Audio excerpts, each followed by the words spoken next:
यह मृदा नहीं यह वीरों के शोणित का तर्पण है, यह मृदा नहीं यह वीरों के शोणित का तर्पण है। शौर्य शक्ति और अनन्य भक्ति का ये पावन अर्पण है, शौर्य शक्ति और अनन्य भक्ति का ये पावन अर्पण है। शिला शिला यहाँ की गाती है, शिला शिला यहाँ की गाती है स्वाभिमान की परिभाषा, शिला शिला यहाँ की गाती है स्वाभिमान की परिभाषा। विजय विजय का उद्घोष यही है राष्ट्र की ये अभिलाषा, विजय का उद्घोष यही है राष्ट्र की है ये अभिलाषा। जी हाँ मित्रों, मेरे पीछे आप जो देख रहे हैं ये वो स्थान है, ये वो मिट्टी है, ये वो मिट्टी है जहाँ से हमें तिलक करना चाहिए, क्योंकि ये वो मिट्टी है जिसने कई सौ वर्षों तक आक्रांताओं को रोका, या कह सकते हैं कि हम कई सौ वर्षों तक इसी मिट्टी ने, इसी चित्तौड़ के किले ने अरब के जो आक्रांता थे उनके सामने ये अडिग होकर खड़ा रहा।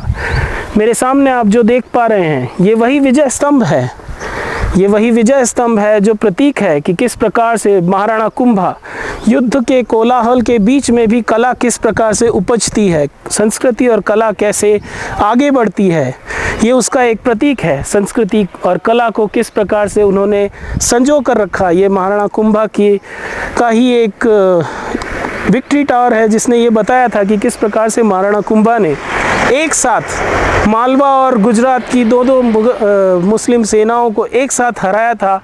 ये उस चीज़ का प्रतीक है। और जब आप इसे देखेंगे, यदि आप इसे पास में जाकर भी देखेंगे तो आप देखेंगे कि यहाँ पे वास्तुकला का कितना ध्यान रखा गया है। इसके साथ साथ आप आएंगे यहाँ पे आपके राइट साइड में, तो ये जो सामने मेरे सामने आप देख पा रहे हैं, ये भक्ति की एक ऐसी मूर्त जो भक्ति काल में, जिसने भक्ति काल में भक्ति का जो एक कहते हैं ना कि मेवाड़ ने भक्ति में भी मेवाड़ अग्रणी रहा, तो ये वही मंदिर है जो महाराणा भोजराज सिंह जी ने भाई बंद करें नहीं यार भैया। तो महाराणा भोजराज जी जो महाराणा सांगा के पुत्र थे, ज्येष्ठ पुत्र थे और मीराबाई के सांसारिक पति हुए थे, तो उन्होंने जो मंदिर मीराबाई के लिए बनवाए थे, तो मेरे सामने जो आप देख पा रहे हैं ये वही मंदिर है।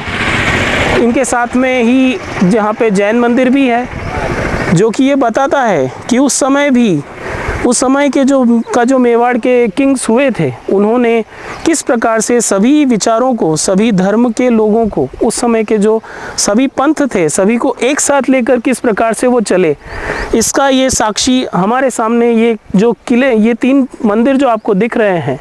सबसे पहला मंदिर जो है ये जैन मंदिर है, इसके पीछे एक महादेव भगवान का मंदिर है, और उसके सामने जो आप सबसे पीछे हमें दिख रहा है ये वो मंदिर है, ये वो साक्षी है भगवान श्री कृष्ण के प्रति मीराबाई के अनन्य प्रेम का, उनकी अनन्य भक्ति का प्रतीक है वो मंदिर। उसके आगे जब हम देखते हैं और राइट में, तो ये फतेह प्रकाश महल है। ये सबसे ज़्यादा मेंटेन्ड आज की अवस्था में यदि हम कहें तो ये वो स्थान है जहाँ पे अभी रिसेंट कुछ ही साल पहले अभी के मेवाड़ के जो महाराणा हुए हैं उनका जो राज तिलक हुआ है वो यहीं पे हुआ था। इसके साथ तो ये जो भूमि है, ये भूमि, इसका एक कण कण, यहाँ की भूमि वीरों के रक्त से नहाई हुई भूमि है। यहाँ का कण कण जो है वो राष्ट्र प्रेम की परिभाषा बताता है, जैसा कि हमने प्रारंभ की कविताओं की 4 लाइनों में भी बताया था। तो मित्रों, ये इस बार हमारा ये सौभाग्य हुआ है कि काफ़ी समय से हम इस पे वीडियो भी बना रहे थे, लेकिन भगवान के आशीर्वाद से, भगवान सांवरिया सेठ और भगवान एकलिंगनाथ जी के आशीर्वाद से इस बार ये हमें सौभाग्य प्राप्त हुआ कि हम यहाँ आए और इस मिट्टी को नमन करने का हमें सौभाग्य मिला, और आपको भी यहाँ के दर्शन कराने का सौभाग्य मिला। तो मित्रों, आगे चलते हैं। तो आगे ये वही भूमि है जहाँ पे जौहर हुए थे, जहाँ पे 3 शाके और जौहर हुए थे। शाका, जी हाँ, शाका वो होता है जिसमें कि एक राजपूत अपने जब और कोई विकल्प न बचे और जो किले की रसद है वो पूर्णतः समाप्त हो चुकी है, किला चारों ओर से शत्रु सेनाओं द्वारा घेराबंदी की जा चुकी है और अब कोई विकल्प नहीं शेष है, तो साका होता है। साके में जितने राजपूत वीर होते हैं वो सर पे केसरिया बांधकर युद्ध भूमि में उतरते हैं और उतरने से पहले, जी हाँ, उतरने से पहले जो परंपरा निभाई जाती थी जिसे जौहर कहा जाता था। जौहर में जब जो ज्वाला उठती थी, उसी उठती ज्वाला के बीच यहाँ पे कई वीरांगनाओं ने, उन्हीं राजपूतों की वीरांगनाओं ने, उनकी वीर पत्नियों ने, उनकी बेटियों ने यहीं पर जौहर किया था। और उसी जौहर की राख को सर पर लगाकर वो जब राजपूत, आप नीचे जब जाते होंगे, किले से नीचे उतरकर जब युद्ध के लिए जाते होंगे, तो आप वो दृश्य अपने सामने महसूस कीजिए। यहाँ पे खड़े रहकर आपको वो महसूस होगा कि किस प्रकार से धधकती अग्नि के बीच में चिताएं जल रही है और लोग यहाँ से नीचे जा रहे हैं। और इसी बीच में जो तीसरा साका था जिसमें कि जयमल और पत्ता, किस प्रकार से जयमल और पत्ता चतुर्भुज रूप धारण करके चतुर्भुज रूप में लड़े थे। चार हाथ से तलवार लेकर कोई लड़ सकता है क्या? आप सोचिए ज़रा कि ये कैसे हुआ होगा। इस पर भी हमने पहले एक वीडियो किया था। तो चतुर्भुज रूप में दो बार यहाँ पर शाकों के साथ दो बार यहाँ पर इस प्रकार से चतुर्भुज बनकर भी युद्ध हुए हैं। एक बार जयमल पत्ता का युद्ध और एक बार गोरा बादल का युद्ध, इन दोनों के युद्ध इसी प्रकार से हुए थे। तो सबसे पहला जो अलाउद्दीन खिलजी के समय में जो जौहर हुआ था वो महारानी पद्मिनी का जौहर, जो सब जानते हैं। इसके बाद महाराणा सांगा के देहावसान के पश्चात उनकी जो महारानी थी, या उदय सिंह जी की जो माता जी थी, महारानी कर्णावती, उनका जो जौहर हुआ वो भी यहीं पे हुआ।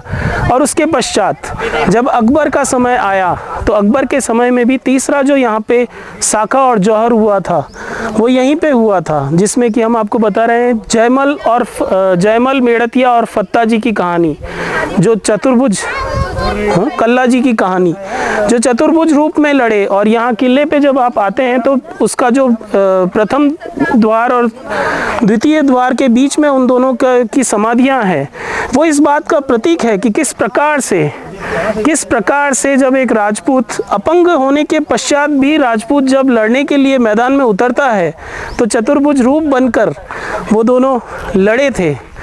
और कई कहते हैं कि इतना भव्य वो युद्ध हुआ था कि आप उसकी कल्पना भी नहीं कर सकते। वो भी एक साका था और उस साके के साथ यहाँ किले के ऊपर उनकी जो जयमल मेड़तिया और कल्ला जी की जो पत्नियाँ थी और उनकी जो माताएं थी, उन सब ने जौहर किया था।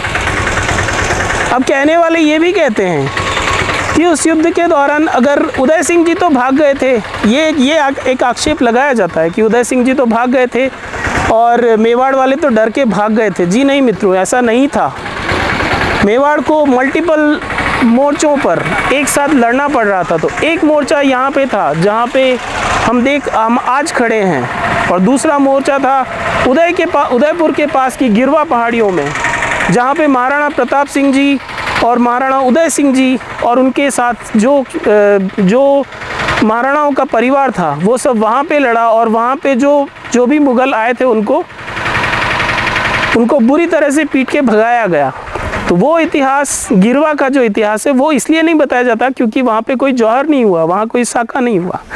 लेकिन मेवाड़ ने कभी भी स्वाभिमान के आगे घुटने नहीं टेके। अपने स्वाभिमान को हमेशा सबसे ऊपर मेवाड़ ने रखा है। तो ये मेवाड़ का प्रतीक है, ये किला मेवाड़ की शान है। ये वही किला है जिसकी एक दीवार बनाने को मुगल अपना अपमान समझते थे। यदि कोई इस किले की टूटी हुई दीवार की मरम्मत कराता था तो ये माना जाता था कि वो मुगलों के अगेंस्ट में जा रहा है और मुगलों का प्रतिकार कर रहा है। और इसी बात पर दिल्ली से सेनाएं आती थी। ये किला इसका साक्षी है। ये किला इस बात का साक्षी है कि किस प्रकार से महाराणा राज सिंह जी ने जब चुनौती दी औरंगज़ेब को तो उन्होंने यहाँ की मरम्मत कराई और इसी किले को वापस बनवाया। और उसके बाद औरंगज़ेब का यहाँ पे युद्ध हुआ और उसे बुरी तरह से हरा कर, किशनगढ़ का जो युद्ध है वो हुआ और यहाँ से उसे भगा कर, यहाँ से पीट कर भगाया गया। ये किला साक्षी है, उससे भी पीछे जाते हैं तो ये किला साक्षी है कि किस प्रकार से दिल्ली सल्तनत के जो महान बादशाह माने जाते थे उन्हें यहाँ पे किस प्रकार से कैद करके रखा गया 6 महीने तक हमीर के द्वारा। जी हाँ, ये किला साक्षी है कि किस प्रकार से स्वाभिमान और बल के आगे लोग घुटने टेकते हैं। ये किला साक्षी है महाराणा सांगा के स्वाभिमान का, महाराणा सांगा के द्वारा किए गए युद्धों का, किस प्रकार से उन्होंने 80 घाव झेले। ये किला साक्षी है उसका। ये किला हमें बताता है कि यदि आक्रांता कितना भी घातक क्यों न हो, यदि आपका स्वाभिमान ऊंचा है तो आपकी विजय अवश्य होगी। और विजय जो है वो भी जैसा कि हमारे हिंदुओं में होता है या सनातन में माना जाता है कि ये जो शरीर है ये नश्वर है और हमारा जो कर्तव्य है वही सबसे ऊपर है। तो ये किला साक्षी है उस बात का। ये जो आज अब हमने आपको इतिहास बताया, इसमें ज़्यादातर इतिहास वही है जो आपको ये बताता है कि हमारा जो कर्तव्य है वो सबसे ऊपर है। मीराबाई की भक्ति है तो भक्ति उनका कर्तव्य था। वीरों की, राजपूत वीरों को यहाँ की रक्षा करनी थी, वो उनका कर्तव्य था। जो वीरांगनाएं थी जिन्हें अपने सतीत्व की रक्षा करनी थी वो उनका कर्तव्य था। और ये वही लोग थे जो कर्तव्य के लिए जिन्होंने अपना सर्वांग समर्पण किया। ये वही लोग थे जिन्होंने मृत्यु का आलिंगन किया अपने कर्तव्य को ऊपर रखते हुए। तो जो भगवत गीता में भी भगवान बार बार कहते हैं, कर्मण्येवाधिकारस्ते मा फलेषु कदाचन, कर्मण्येवाधिकारस्ते मा फलेषु कदाचन।